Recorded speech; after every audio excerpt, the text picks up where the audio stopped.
กูnhớ rõ sự đạt thế nào. Nó cũng như là tết khó khăn thảo mà hay thì ờ,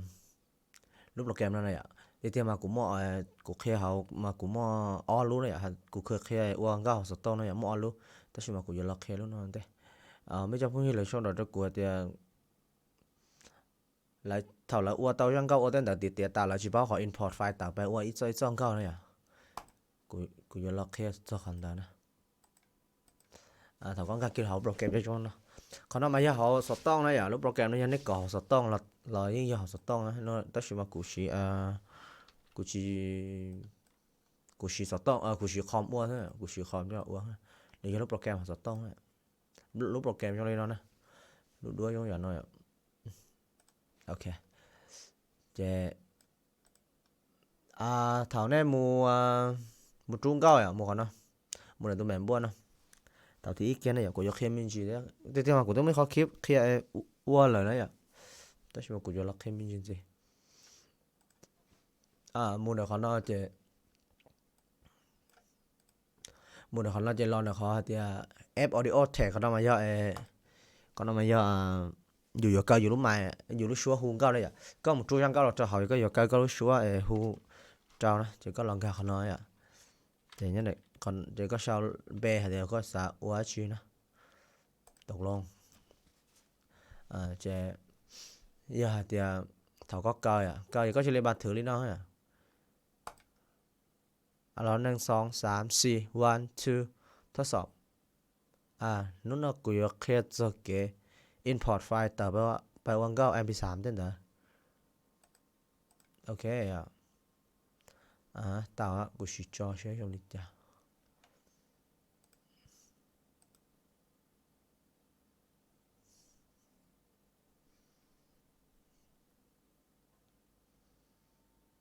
โอเครอต่อก็ว่าตาลินอแหละเจ๊ก็มุกคอยปรับแต่งการปรับแต่งทางเรากูตื้อเครียดเลยนึรูปโปรแกรมนั้นนึกูมั่วการปรับแต่งเต้าใหญ่แผนซ้ายขวาเจ input output เดี๋ยวเราใช้ก็จะล่อเราลิจาเราเต้าเจขอนอใช้ EQ นะนอนน่าจะเป็นหน้า EQ เจจอปุ่มชนน้อยนึกมือ EQ มั่ว delay compressor เต้นได้ overdrive reverb เต้นได้นะปรับแต่งอยู่ชั่วโมงมาอยู่จุดต่อปรับแต่งเต้นนะจ๊ะเจเขาก็เปล่าการออกมาใช้ EQ เนี่ย low cut high midi นะ high ด้วยนะเจบ้านนอกเจเขาก็ mix เตาโยงตานะก็อยู่เรา import ไฟล์เตาเจอยู่主要import มุชขอ import เนาะนะมุชขอ import เนาะเจแล้วชอบเตีย import midi mix down import ย่อยขอน้อยคอเข้ามาแต่ชิมาเจียกุมมาเนี่ย project import audio file midi กูจะชวนจะกล้าเตีย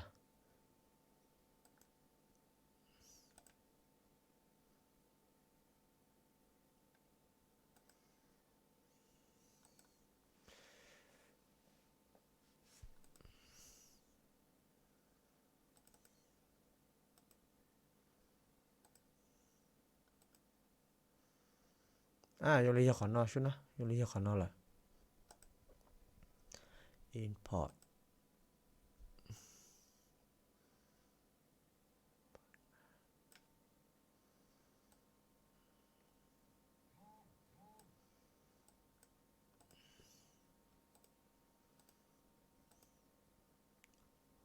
ยันเนาะ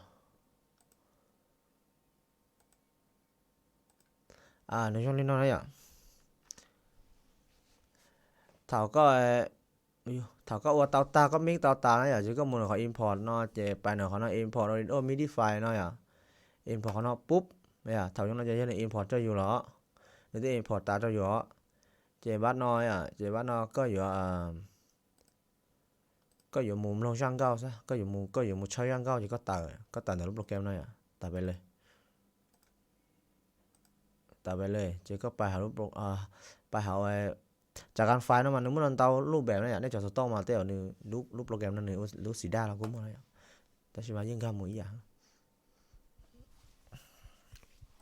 chỉ lo cho tỏ phải đấy là cho tỏ nó thiết kẹpข้อมูลนะchỉ có lần sẽ lúc lúc program đó đấy ạ lúc program bao tan tới lúc folder lúc program bao tan tới do giờ lúc nói à giờ lúc nào audio อะไรเนี่ยก็น่าจะไปไหนของเราชอบแต่ import น่าจะเอา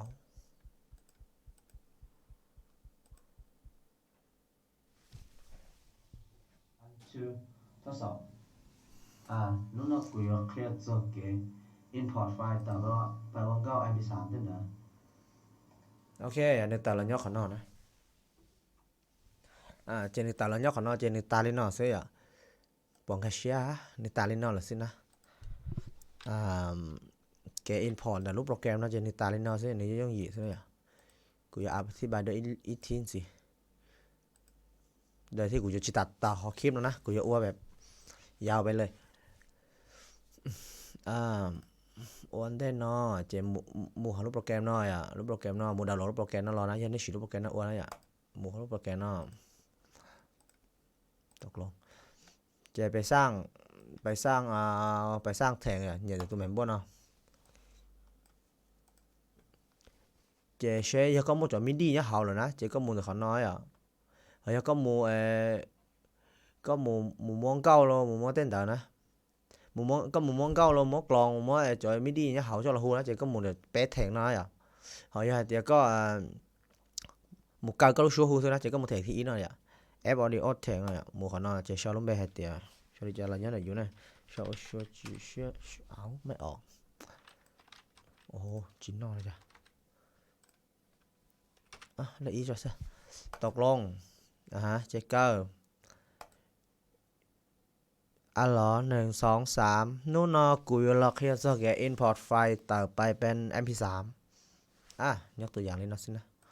โอเคเจต่อไลน์นี่นอนละไปเจไปมิกEQ ต้องการแหลมต้องการแบดต้องการกลางที่จะมิกไปเลยเจรอบมิกนอตั้งไอคอมเพรสเซอร์ควบคุมไดนามิกตั้งดีเลย์แล้วจะรีเวิร์บปรับแต่ EQ อีกทีสิตอนนั้นเราเต้านี่เท่าเต้าตาเจเท่าเต้าตาช่างก็ติดเตียนะติดเตียตาอยู่ import ไฟล์ต่างเลยสินะเจไปชอบเขาหน่อยแล้วชอบแต่ import ไฟล์ import นะชิมไฟล์ import นี่เจไปในการที่นั่นเลยเจ import audio midi ไฟล์ไปเลยนี่น่าสินะเจใน import ได้อยู่แล้วใน import ได้อยู่แล้วแต่ชิมาวิธีเนี่ยอยู่มุนเฉียลิจ่าที่เตาเนี่ยต่อได้แต่แมปแล้วชิต่อลูกเครื่องสดต้องเลยเจเนี่ยใช้เขานอนเลยนี่ละเนี่ยเขานอนนะขอทีเลยนะปุ๊บเจรูปโปรแกรมน้อยรูปโปรแกรมน้อยเนี่ยรูปเบย์จงอย่างน้อยนะจนเนี่ยจอโฟลเดอร์เนี่ยต่ออยู่ในแมปแล้วชิเนี่ยต่ออยู่ลูกเครื่องสดต้องแหละก็คำเขาจะก็ปล่อยจะน้อยรูปเนี่ยรูปโฟลเดอร์ชาวลินน้อยaudio อาชีตัวนอนนะตาเลยนอนละเจเดี๋ยวก็ตาเลยตาไปเลยเจก็หมดต่อลูกเครื่องเนาะก็หมดต่อแม่เนี่ยหมดต่อแม่เจไปใช้ให้เตียไม่ครับคุณไปใช้ก่อนนะเพื่อนที่เก็บข้อมูลนะอย่างหนูโมแมปจะในตาแมปเราได้ใช่ไหมกูชื่อคอมจะในจิตตาในแมปเนี่ยแต่เขาเนาะจะรูปโปรแกรมเยอะน้อยอย่าเลยขอมาตากูให้นะเยอะน้อยนะรูปโฟลเดอร์นะรูปโฟลเดอร์ตีเยอะน้อยก็ไปเจไปนะขอ import นะอยู่ที่มึง import ได้จะหมดเนาะโอเคเจในตารอนะช่องนั่นเนาะมิดดาวจีมิดดาวโอเคเนี่ยหน่อยนี่อยู่เราย้อนจากการนอนนะเซมอะไรนี่แหละเนี่ยเจ้าพัตตาเนี่ยเจ้านอนนะ3 4 1 2ทดสอบนู้นเราคุยว่าเครียดจะเก import ไฟล์แต่ว่าไปวันเก้า MP3 ด้วยนะงั้นเชื่อเลยปะเล่นน่าสิเมื่อไรชิลอยมาชันดาวกูด้วยนะอย่าขอเธอจริงแค่เชื่อในชันดาวกูละแต่ชัวร์